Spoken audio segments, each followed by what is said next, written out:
Mic check. So, ito yung aking source code. Yung design ko, simple lang. Try natin siya i-run. Ayan. Then, dito lalabas yung course name, room. Then, ito. Lagyan natin course name. It's IT. Then, room. Kahit ano lang. Ayan.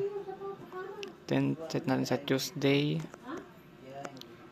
Lagyan natin ng time. Sa baba, gawin natin PM. Add schedule. Saan? Working siya, nag-run siya.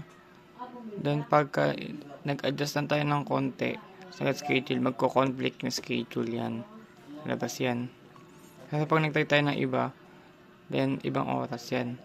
Mag-add schedule ulit siya.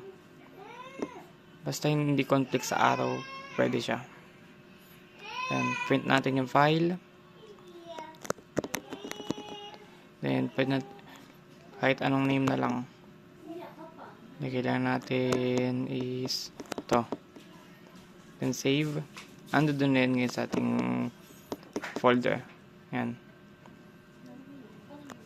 Thank you.